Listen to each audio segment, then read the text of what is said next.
जहाँ दिया था शीश का दान, यह है चुल्काना धाम। जी हाँ, मैं बात कर रहा हूँ पावन चुल्काना धाम की, जो पानीपत में है। यहाँ पर भगवान श्री कृष्ण ने वीर बर्बरिक से शीश का दान मांगा था। ये वही पावन स्थान है जहाँ पर वीर बर्बरिक ने एक ही तीर से पूरे वृक्ष में छेद कर दिए थे। और वो पीपल वृक्ष यहाँ पर है, वो भी हम आपको भी दिखाते हैं। जी हाँ, ये वही जगह है जहाँ पर वीर बर्बरिक खाटू श्याम जी बने, श्याम बाबा बने। तो ये पावन दरबार है जो कि है चुल्काना धाम पानीपत। आइए यहाँ के आपको दर्शन कराते हैं। पेड़े, लड्डू, बर्फ़ी, चूरमा, झंडे, घड़ी सब चढ़ाते हैं बाबा को। ये है चुल्काना धाम, आरेगा सारा बाबा श्याम हमारा। श्री श्याम मंदिर चुल्काना धाम।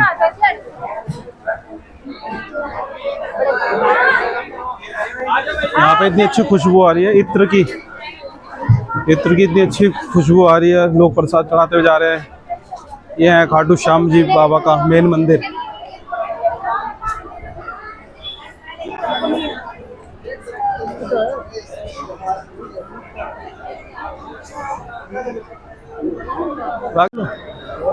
ये है चुल्काना धाम जहाँ बाबा श्याम का दरबार है, बहुत पावन।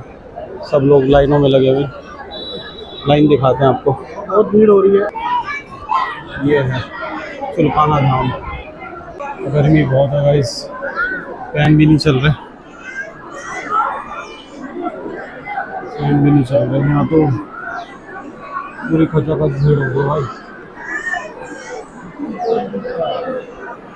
फैन चल जाते तो इजी हो जाता, सारे बहुत परेशान हो रहे हैं।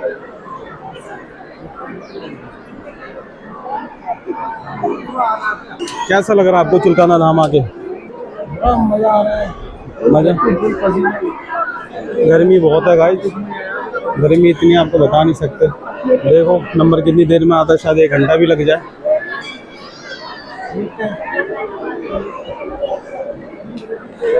आरे का सारा बाबा श्याम हमारा। भीड़ बहुत है, भीड़ बहुत है इस संडे को यार, बहुत भीड़ है।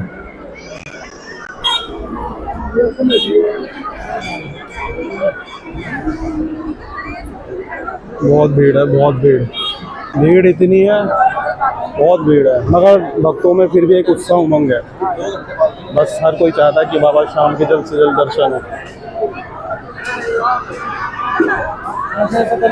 गाइस अगर आप यहाँ पर आ रहे हो तो ये समझ के चलो कि 2-3 घंटे, संडे को तो स्पेशल नंबर आएगा 2-3 घंटों में। इतनी भीड़ है यहाँ पे, 2-3 घंटे कहीं नहीं गए। और ये देखिए सारे भक्तजन बाबा श्याम के दीवाने निशान लेकर जा रहे हैं। बाबा श्याम को निशान चढ़ाते हैं, जैसे खाटू श्याम में भी देखा होगा, रिंगदस से खाटू श्याम जी तक जाते हैं। ऐसे सारे भक्त।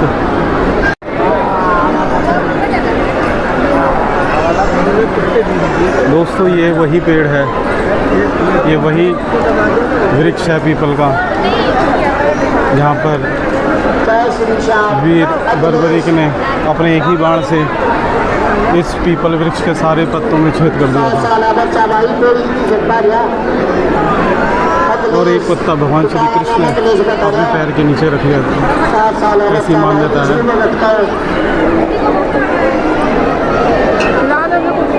और ये देख रहे हैं आप श्याम कुंड है सामने, ये श्याम कुंड है।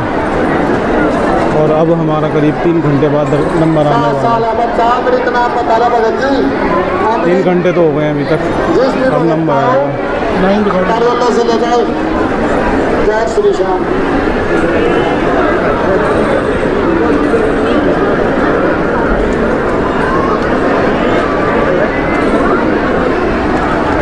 इस पीपल वृक्ष पर सब लोग कलावा मांगते हैं, मन्नत मांगते हैं अपने। और ये वृक्ष महाभारत काल से ही है यहाँ पर। गर्मी इतनी है, तबीयत भी ख़राब हो रही है सबकी। ये देखिए इस लड़की की बेचारी की तबीयत ख़राब हो गई है, गर्मी गुजर रही है, सब चला रहे हैं गर्मी में।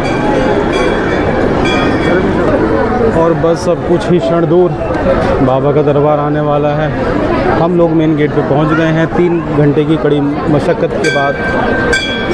शायद इसमें भी कोई हमारी भलाई होगी। कहते हैं जितना कष्ट जल्दी मिलते हैं उतना भाग्य होता है जल्दी होता है। बट अब श्याम बाबा के दर्शन अच्छे से हो गए। बहुत गर्मी हो रही है। देखिए ये वही पेड़ है जिसके वृक्षों में पत्तों में छेद कर दिया था, सारे पत्तों में उस टाइम पर।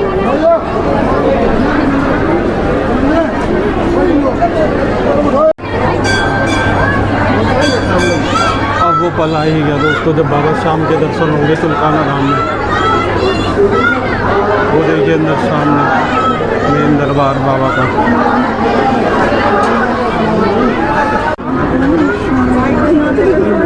पानी पीवा बेटा, पानी पी लो।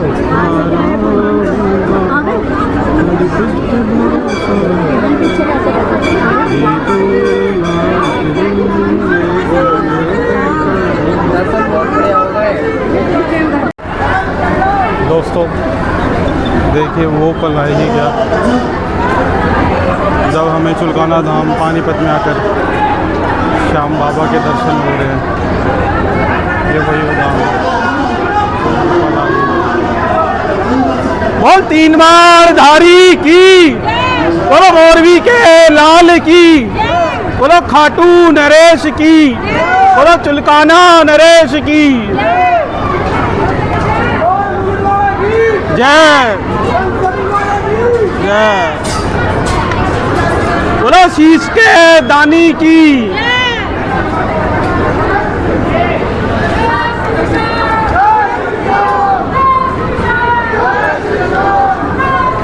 जय श्री श्याम।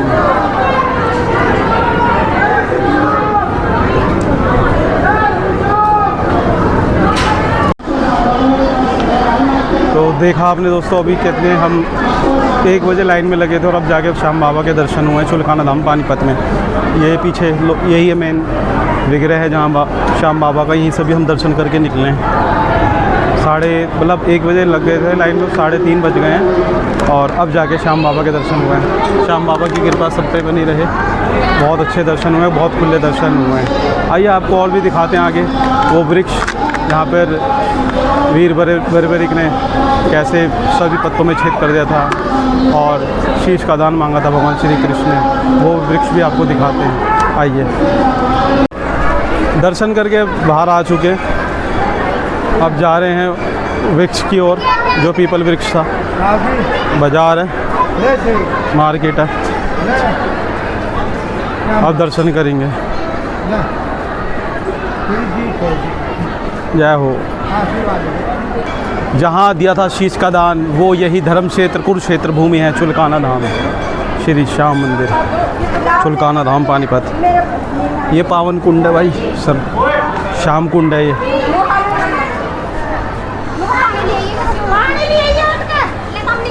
ये श्याम कुंड है दोस्तों। देखिए सारे लोग यहाँ पे जल को घर ले जाते हैं, स्नान करते हैं। ये खुद ही प्रकट हुआ जल है उस काल से। सभी यहाँ पे स्नान करते हैं, उसके बाद दर्शन करने जाते हैं। ये है वो पवित्र वृक्ष जो महाभारत काल से है और शायद उससे पहले भी हो। हर पत्ते में छेद कर दिया था। यहाँ पर भगवान श्री कृष्ण को उन्होंने बोला, भगवान श्री कृष्ण ने उन्होंने बोला वीर बर्बरिक ने जब वो युद्ध रोकने जा रहे थे। देखिए लोग कैसे यहाँ पे मन्नतें मांग रहे हैं कलावा बांधते हुए। परिक्रमा लगाते हैं, हम भी परिक्रमा लगाएंगे।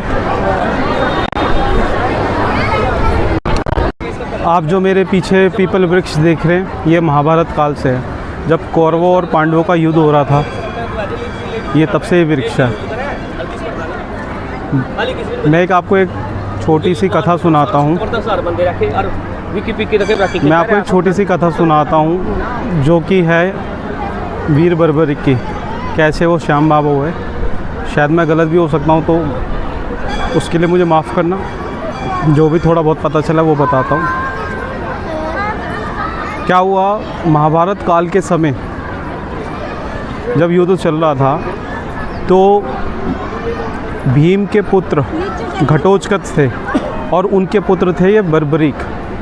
तो क्या हुआ, इन्होंने बड़ी तपस्या करी, साधना करी, इनको 3 बाण मिले साधना करने के बाद, और उसका ये था मत कि भाई आप इस 3 बाण से कुछ भी आपको हासिल कर सकते हो। आप बड़े शक्तिशाली हो गए थे उन 3 बाणों से। तो जब उन्हें पता चला युद्ध हो रहा है तो अपनी माँ को उन्होंने बोला कि माँ मैं महाभारत युद्ध देखने कुरुक्षेत्र जाऊँगा। तो उनकी माता ने बोला भाई तू जा तो रहा है, मगर एक तो तेरे को मेरी 2 शर्तें माननी पड़ेगी। एक तो तू जो हार रहा होगा उस पक्ष का साथ देगा, और दूसरा कोई दान मांगे तो तू उसको मना नहीं करेगा। वो अपनी माता की ये शर्त मानकर चल दिए। अब वो जब यहाँ पर आए तो भगवान श्री कृष्ण को पता चला भाई इतने बड़े एक योद्धा आ रहे हैं जो महाभारत युद्ध लड़ने आ रहे हैं, और वो जो हार रहा होगा उसका साथ भी देंगे। उन्हें पता चला भगवान श्री कृष्ण। तो भगवान श्री कृष्ण उनकी परीक्षा लेने यहाँ पर आ गए, इसी जगह पे जहाँ हम खड़े हैं। तो उन्होंने वीर बर्बरिक से बोला भाई कि तुम कहाँ जा रहे हो। उन्होंने बोला भाई मैं ऐसे ऐसे भगवान श्री कृष्ण को कि मैं युद्ध लड़ने जा रहा हूँ और जो हार रहा होगा मैं उसका साथ दूँगा। तो भगवान कृष्ण बोले ऐसे तो फिर युद्ध का कोई निकलेगा ही नहीं हल, ये तो भाई जो हारेगा उसका साथ देते रहेंगे। तो उन्होंने भगवान श्री कृष्ण ने बोला अगर ऐसे तो युद्ध चलता रहेगा। तो उन्होंने फिर क्या, भगवान श्री कृष्ण ने फिर हम ये सोचा कि भाई क्यों ना इनकी परीक्षा ली जाए। तो उन्होंने उनकी परीक्षा ली भगवान श्री कृष्ण ने। मेरे पीछे पेड़ देख रहे हो आप। उन्होंने बताया कि मैं एक बाण से ये पूरे पत्ते भेद सकता हूँ, मेरे में इतनी ताकत है, तो मैं वो युद्ध क्यों नहीं लड़ सकता जो महाभारत का था। तो भगवान श्री कृष्ण के सामने वीर बर्बरिक ने 3 बाण से एक बाण चलाया और इस वृक्ष के जितने भी पत्ते हैं सबको भेद दिया, और एक पत्ता भगवान श्री कृष्ण ने अपने पैरों के नीचे दबा लिया था। अब जब वो तीर ने क्या करा, जब पूरे पत्ते भेद के आए इस वृक्ष के, और एक जब कृष्ण भगवान के जो पैरों के था नीचे वहाँ पर आके वो तीर घूमने लगा। तो वीर बर्बरिक बोले लगे कि भगवान आपने ना एक पत्ता आपके पैरों के नीचे दबा है। तो भगवान श्री कृष्ण मान गए कि भाई सच में बहुत बड़े बलशाली हैं, इन पे तो 3 बाण है, तो एक ही बाण से इन्होंने सब कुछ कर दिया, तो सब कुछ कर सकते हैं। तो फिर भगवान श्री कृष्ण ने क्या करा, अपना भेष ब्राह्मण वेश धारण करके इनसे वरदान मांगा वीर बर्बरिक से। तो उन्होंने बोला कि भाई वह दान में, उनकी माँ ने बोला था, माता ने, कि भाई तुम दान के लिए मना नहीं करोगे। तो उन्होंने जब दान मांगा भगवान श्री कृष्ण ने तो सीधा शीश का दान मांगा। अब वो पहचान गए कि एक ब्राह्मण तो शीश का दान नहीं मांग सकता। उन्होंने बोला मैं दान देने के तैयार हूँ, परंतु आप मुझे अपने मुख्य रूप दिखाइए, आपका स्वरूप क्या है। तब भगवान श्री कृष्ण ने अपना स्वरूप दिखाया जो अर्जुन को दिखाया था।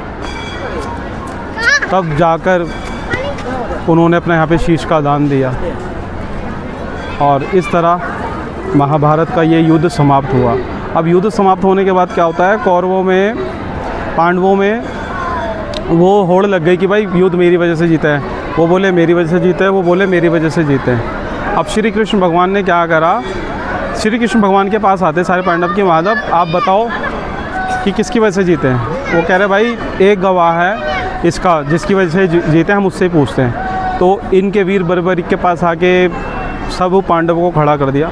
तो वीर बर्बरिक ने उनको बताया कि भगवान पूरे युद्ध में मुझे ये नहीं दिखा कि इन्होंने लड़ा उन्होंने लड़ा, मुझे पूरे युद्ध में मेरे को सिर्फ सुदर्शन चक्र चलता दिखा, वो ही सबको मार रहा था, वही था प्रभु, सब आपकी ही लीला थी। तो तब जाके पांडवों का जो एक अहंकार था वो वहाँ पर शांत हुआ, और इस बात से प्रसन्न होकर भगवान श्री कृष्ण ने उनको अपना श्याम नाम दिया, और जिस प्रकार वो, और उनको वरदान दिया कि तुम कालांतर तक खाटू श्याम जी के नाम से जाने जाओगे। तो इस प्रकार वीर बर्बरिक बने श्याम बाबा, यानी कि खाटू श्याम, जिनका शीश खाटू में जाके निकला, खाटू गाँव में, और तब जाके वो खाटू श्याम बने। तो ये जैसे जैसे कालांतर बढ़ता जा रहा है तब तब ये महिमा और बढ़ती जाएगी, और ये हारे का सहारा बनेंगे। भगवान कृष्ण ने इनको ये भी बोला। धन्यवाद।